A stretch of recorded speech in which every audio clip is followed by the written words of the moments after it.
नमस्कार दोस्तों, आपका हमारे YouTube चैनल पर हार्दिक स्वागत है। आज हम आपके लिए करंट अफेयर्स के क्वेश्चंस का खजाना लेके आए हैं। तो एक करंट अफेयर्स के क्वेश्चंस देखते हैं, लेकिन उससे पहले हम आपको मोटिवेशनल थॉट से भी रूबरू करा देते हैं। इंतजार करने वालों को सिर्फ उतना ही मिलता है जितना कोशिश करने वाले छोड़ देते हैं। तो कोशिश करना मत छोड़िए, क्या पता जो आपकी लास्ट चाबी है उससे ही आपका ताला खुल जाए। तो अब आप करंट अफेयर्स का पहला क्वेश्चन देखते हैं। हाल ही में किस देश ने रूस से सर्वाधिक कच्चे तेल का आयात किया है? तो इस समुद्र के माध्यम से रूस से सबसे ज्यादा कच्चे तेल का आयात किया है, ये चीन ने किया है। किसने किया है? चीन ने। और चीन की महत्वपूर्ण बात बता दें आपको कि अंटार्कटिक वैज्ञानिक अध्ययन के लिए चीन ने क्विनलिंग स्टेशन का अनावरण किया है। हाल ही में आई वाडा की रिपोर्ट के अनुसार वर्ष 2022 में सबसे अधिक डोपिंग के मामले किस देश में पाए गए हैं? तो ये भारत में पाए गए हैं। वाडा की रिपोर्ट के अनुसार डोपिंग के सबसे अधिक मामले भारत में पाए गए हैं। आपको बता दें कि हेनले पासपोर्ट इंडेक्स में भारत की रैंक 85 है। हाल ही में सुप्रीम कोर्ट ने किस राज्य की मदरसा शिक्षा नीति को असंवैधानिक घोषित करने वाले फैसले पर रोक लगा दी है? यानी कि हाई कोर्ट ने मदरसा शिक्षा नीति को संवैधानिक घोषित किया, लेकिन सुप्रीम कोर्ट ने उस पर रोक लगा दी। तो ये उत्तर प्रदेश की बात है, ये उत्तर प्रदेश की। और उत्तर प्रदेश की बात बता दें आपको कि मथुरा के प्रसिद्ध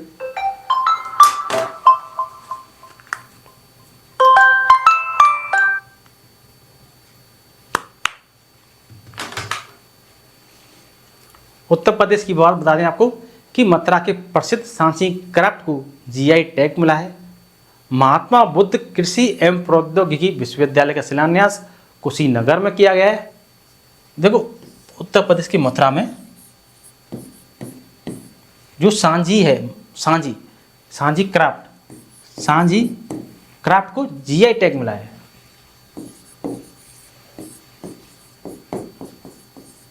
ठीक है। और कुशीनगर में आपका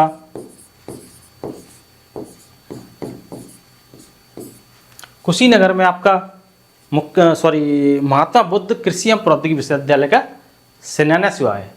और मुख्यमंत्री कन्या सुमंगला योजना की राशि 15,000 से बढ़ाकर 25,000 कर दी है। उत्तर प्रदेश ने देश में पहली बार सेमीकंडक्टर नीति लागू की है। नेक्स्ट क्वेश्चन, हाल ही में किस देश ने केवल भारतीय पर्यटकों के लिए ई वीजा की शुरुआत की है? तो जापान ने की है ई वीजा की शुरुआत केवल भारतीय पर्यटकों के लिए। हाल ही में डीआरडीओ ने किस बैलिस्टिक मिसाइल का सफल परीक्षण किया है? तो अग्नि प्राइम का सफल परीक्षण किया है, अग्नि प्राइम का डीआरडीओ ने। हाल में किस देश ने ऐतिहासिक परमाणु कानून पारित किया है?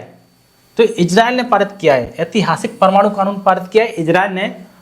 और इजराइल ने हमास के खिलाफ जारी लड़ाई को ऑपरेशन आयरन स्वॉर्ड कोड नाम दिया है। इजराइल की बात बता दें कि इजराइल ने अपनी अत्याधुनिक एआई संचालित युद्धक टैंक बराक का अनावरण किया है। बराक, ठीक है। और हमास के खिलाफ जारी लड़ाई को आयरन स्वॉर्ड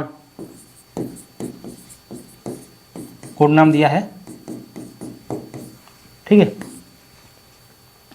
इजराइल के शोधकर्ताओं ने स्टेम कोशिकाओं से कृत्रिम भ्रूण बनाया है।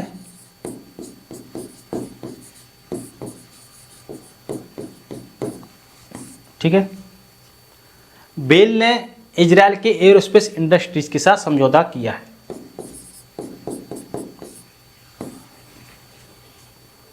इजराइल प्राकृतिक गैस उत्पादन में 60% की वृद्धि करेगा। नेक्स्ट क्वेश्चन देखते हैं। हाल ही में भारत सरकार ने कब तक यूरिया आयात समाप्त करने की योजना बनाई है? तो 2025 तक यूरिया आयात समाप्त करने की योजना बनाई है। यूरिया को आयात किया जाता है तो 2025 तक समाप्त करने की योजना भारत सरकार ने बनाई है। हाल ही में किसके द्वारा लिखित पुस्तक द आइडिया ऑफ डेमोक्रेसी का विमोचन हुआ है? तो ये सैम पित्रोदा ने लिखी है। ये सैम पित्रोदा ने। हाल ही में किसे जर्मन लोकतंत्र पुरस्कार मिलेगा? तो यूलिया नवल्या है यूलिया नवलनया, इनको जर्मन लोकतंत्र पुरस्कार मिलेगा। हाल ही में जारी आंकड़ों के अनुसार कितने लाख उपयोगकर्ताओं ने आरबीआई की डिजिटल मुद्रा को अपनाया है? तो 50 लाख उपयोगकर्ताओं ने आरबीआई की डिजिटल मुद्रा को अपनाया है। 50 लाख उपयोगकर्ताओं। नेक्स्ट क्वेश्चन, हाल ही में इसरो की टीम को किस मिशन के लिए प्रतिष्ठित जॉन एल जैक स्विगट जूनियर पुरस्कार के लिए चुना गया? तो चंद्रयान 3 मिशन है जो कि काफ़ी सफल मिशन माना जाता है, उसके लिए पुरस्कार मिला है।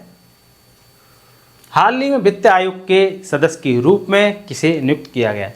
तो वित्त आयोग के सदस्य के रूप में मनोज पांडा को नियुक्त किया गया है। वित्त आयोग के सदस्य के रूप में मनोज पांडा को नियुक्त किया गया है। हाल ही में किसे राष्ट्रीय महिला हॉकी कोच नियुक्त किया गया है? तो राष्ट्रीय महिला हॉकी कोच हरेंद्र सिंह को नियुक्त किया गया है। राष्ट्रीय महिला हॉकी कोच हरेंद्र सिंह को नियुक्त किया गया है। किसको नियुक्त किया गया? हरेंद्र सिंह को।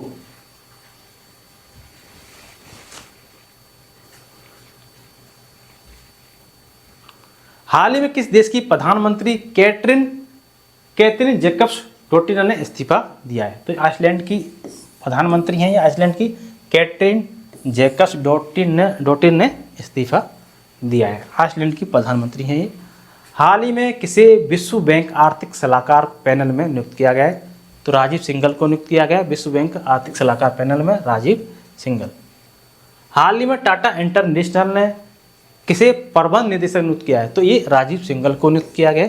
टाटा इंटरनेशनल ने प्रबंध निदेशक के रूप में राजीव सिंघल को ही नियुक्त किया है। हाल ही में किसने प्रतिष्ठित टाइम्स पावर आइकॉन 2024 अवार्ड जीता है? तो विजय जैन ने जीता है ये टाइम्स पावर आइकॉन 2024 अवार्ड, विजय जैन।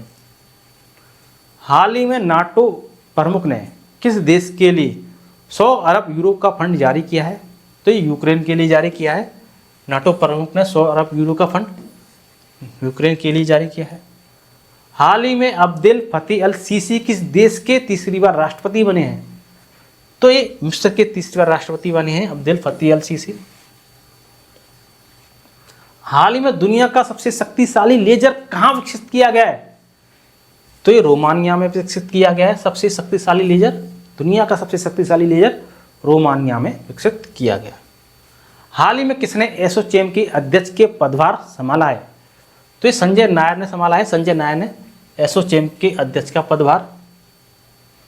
हाल ही में किसी अंतर्राष्ट्रीय संस्कृति अवार्ड से सम्मानित किया गया है?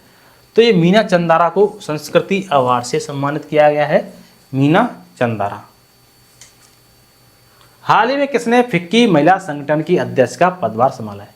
तो जोशी दास वर्मा है, जोशी दास वर्मा, इन्हें फिक्की महिला संगठन है उसका पदभार संभाला है। ऋतुराज अवस्थी लोकपाल की न्यायिक सदस्य बनी हैं। और शेफाली शरण पीआईबी की महानिदेशक, प्रेस इन्फॉर्मेशन ब्यूरो की महानिदेशक।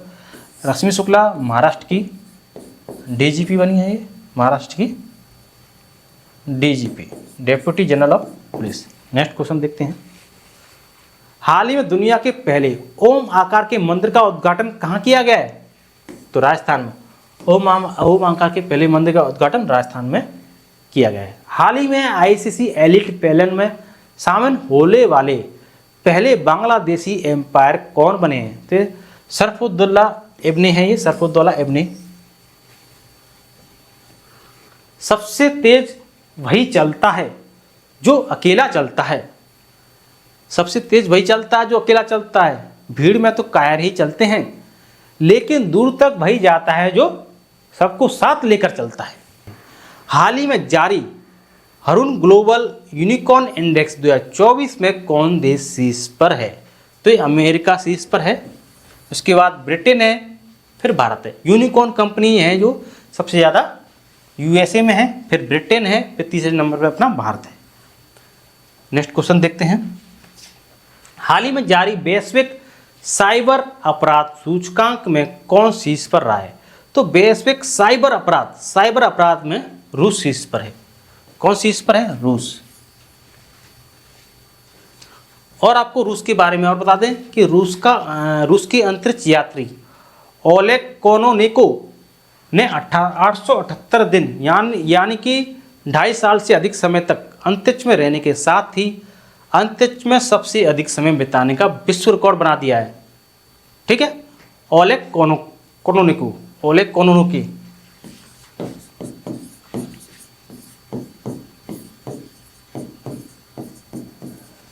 ओलेग कोनोनिको 878 दिन ये अंतरिक्ष में रहे, तो सबसे अधिक समय तक इन्होंने अंतरिक्ष में रहने का विश्व रिकॉर्ड बना दिया है। और आपको बता दें कि रूस ने 2024 ब्रिक्स की अध्यक्षता संभाली है।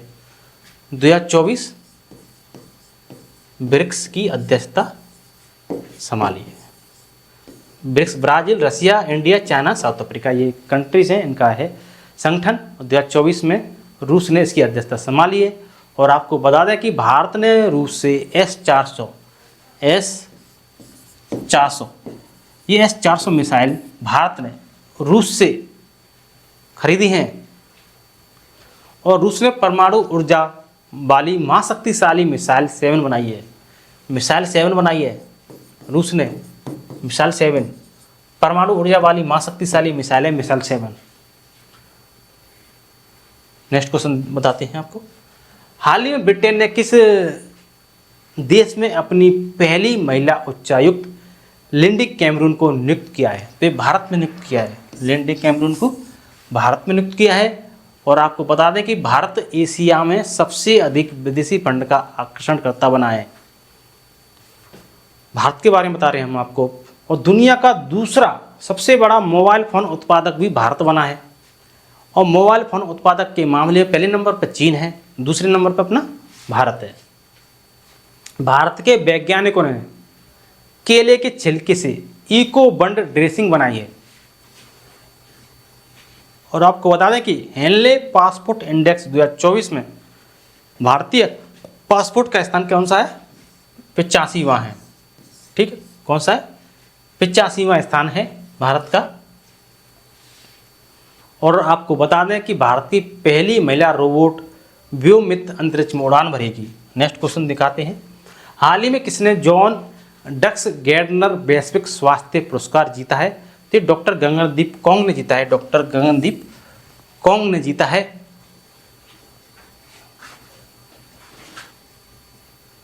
हाल ही में भारत और किस देश के बीच संयुक्त सैन्य अभ्यास डस्ट लेक शुरू होगा? तो उज्बेकिस्तान है। भारत और उज्बेकिस्तान के बीच होगा डस्ट लेक।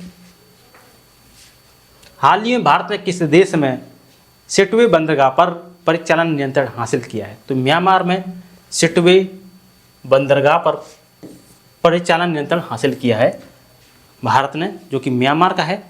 और आपको म्यांमार के बारे में बता दें कि दुनिया का सबसे बड़ा अफीम उत्पादक म्यांमार बना है। अफीम उत्पादन के मामले में म्यांमार नंबर 1 पे बना है। इससे पहले अफगानिस्तान पहले नंबर पर था।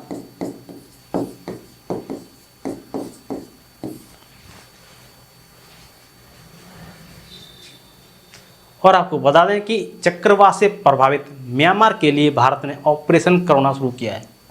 ऑपरेशन करुणा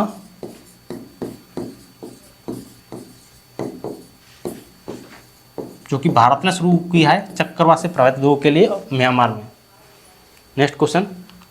हाल ही में किसे अंतर्राष्ट्रीय नारकोटिक्स नियंत्रण बोर्ड के लिए चुना गया है? तो ये जगजीत पवाड़िया हैं। जगजीत पवाड़िया, इनको चुना गया है जगजीत पवाड़िया।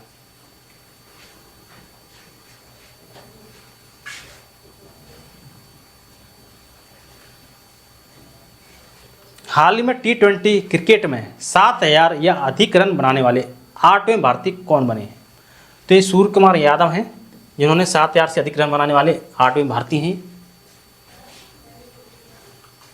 हाल ही में किस देश ने पहली बार अपनी जहाज आधारित रक्षा प्रणाली सी डॉम तैनात की है? तो इजराइल ने तैनात की है सी डॉम। और आपको बता दें कि इजराइल के बारे में बता दें कि ईरान ने 300 के करीब मिसाइल ड्रोन के जरिए छोड़ी, तो इजराइल और अमेरिका ने सी डॉम प्रणाली के तहत हवा में ही 300 मिसाइलों को नष्ट कर दिया। और आपको बता दें कि इजराइल ने हमास के खिलाफ जारी लड़ाई को ऑपरेशन आयरन स्क्वाड कोड नाम दिया है। रिवीजन करा रहे हैं हम आपको। इजराइल ने अपनी अत्याधुनिक AI संचालित युद्धक टैंक बराक का अनावरण किया है। बराक इजराइल के बारे में महत्वपूर्ण बिंदु बता रहे हैं आपको। इजराइल के शोधकर्ताओं ने स्टेम कोशिकाओं से कृत्रिम भ्रूण बनाया है। क्या बनाया है? कृत्रिम भ्रूण बनाया है स्टेम कोशिकाओं से।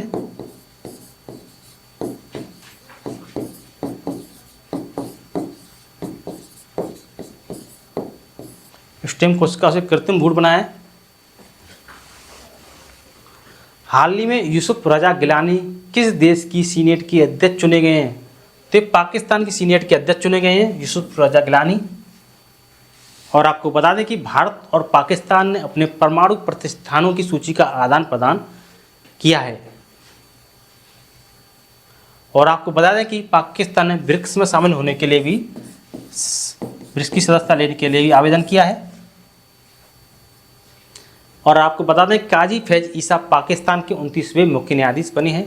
काजी फैज ईसा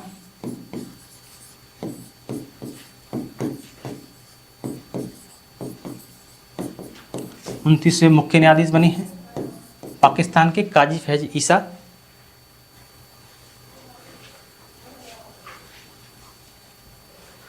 हाल ही में मोंटे कार्लो मास्टर्स में मुख्य ड्रॉ मैच खेलने वाले पहले भारतीय खिलाड़ी कौन बने हैं? तो सुमित नागल बने हैं। सुमित नागल, उन्होंने मोंटे कार्लो मास्टर्स में मुख्य ड्रॉ मैच खेला है सुमित नागल ने। हाल ही में जारी क्यूएस यूनिवर्सिटी रैंकिंग में कौन सी भारतीय यूनिवर्सिटी शीर्ष पर रही है? तो ये JNU है, Jawaharlal Nehru university. QS university ranking में जवाहरलाल नेहरू यूनिवर्सिटी शीर्ष पर रही है। हाल में पूरे भारत में स्टार्टअप को सशक्त बनाने के लिए कैनरा बैंक ने किस IIT के साथ साझेदारी की है? तो IIT मुंबई के साथ साझेदारी की है कैनरा बैंक ने, IIT मुंबई के साथ साझेदारी की है। और आपको बता दें कि IIT के बारे में, जैसे उत्तर प्रदेश सरकार ने आपदा प्रबंधन के लिए IIT रुड़की के साथ समझौता करने का फैसला किया है। और आपको IIT गुवाहाटी की बात बता दें कि IIT गुवाहाटी ने उन्नत स्वास्थ्य देखभाल के लिए स्वस्थ परियोजना का उद्घाटन किया है। IIT कानपुर की बात बता दें आपको कि भारतीय नौसेना ने IIT कानपुर के साथ नवाचार और अनुसंधान के लिए समझौता ज्ञापन पर हस्ताक्षर किए हैं। नेक्स्ट क्वेश्चन, हाल ही में किस देश ने WTO में चावल के लिए शांति खंड लागू किया है? तो भारत ने किया है। और आपको बता दें कि भारत एशिया में सबसे अधिक विदेशी फंड का आकर्षणकर्ता बना है। और दूसरा आपका कि दुनिया का दूसरा सबसे बड़ा मोबाइल फ़ोन उत्पादक भी भारत बना है, जबकि पहले नंबर पर तो आप जानते ही हैं चीन सबसे ज़्यादा मोबाइल फ़ोन को उत्पादन करता है।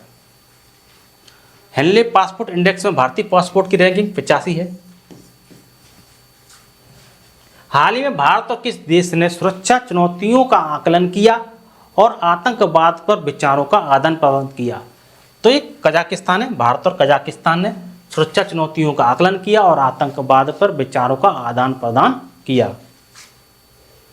हाल ही में किस देश की सेना माउंट एवरेस्ट से कचरा इकट्ठा करने के लिए अभियान चलाएगी? तो ये नेपाल है जो माउंट एवरेस्ट से कचरा इकट्ठा करने के लिए अभियान चलाएगी। अब हम नेपाल के बारे में महत्वपूर्ण बिंदु बताते हैं, जैसे कि नेपाल अगले 10 वर्षों में भारत को 10,000 मेगावाट बिजली का निर्यात करेगा। मतलब कि नेपाल भारत को 10,000 मेगावाट बिजली का निर्यात करेगा। आधिकारिक तौर पर समलैंगिक विवाह का पंजीकरण करने वाला पहला एशियाई देश भी नेपाल बना है। समलैंगिक विवाह का पंजीकरण करने वाला दक्षिण एशियाई देश नेपाल बना है।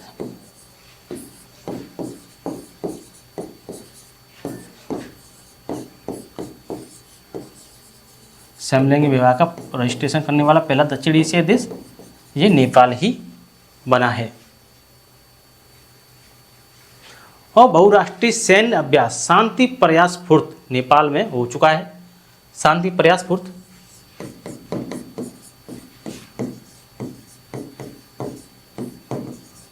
ये 3 महत्वपूर्ण पॉइंट हैं, ये मैंने आपको बता दिए। दिवस पूरे भारत में रिजर्व बैंक ऑफ इंडिया का स्थापना दिवस किस तारीख को मनाया जाता है? तो 1 अप्रैल को इसका स्थापना दिवस मनाया जाता है। 1 अप्रैल 1935 को इसकी स्थापना हुई थी, जबकि 1 जनवरी 1949 को इसका राष्ट्रीयकरण हुआ था। 1 अप्रैल 1935 को इसकी स्थापना, 1 जनवरी 1949 को इसका राष्ट्रीयकरण हुआ।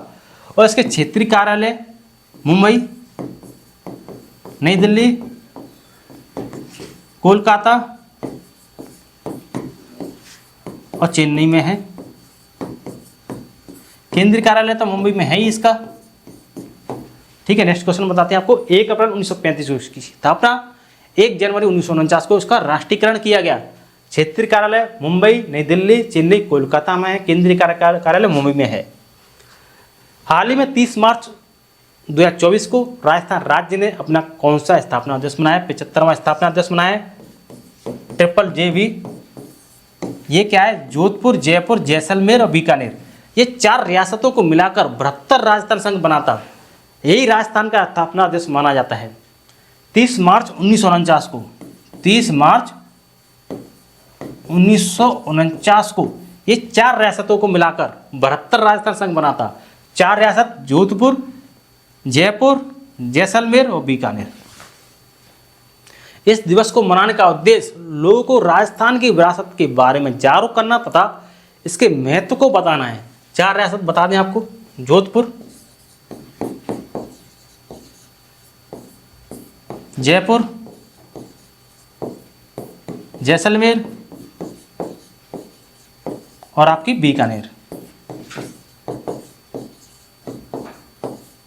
ये 4 रियासतों को मिलाकर 72 राजस्थान संघ बनाता 30 मार्च 1949 को।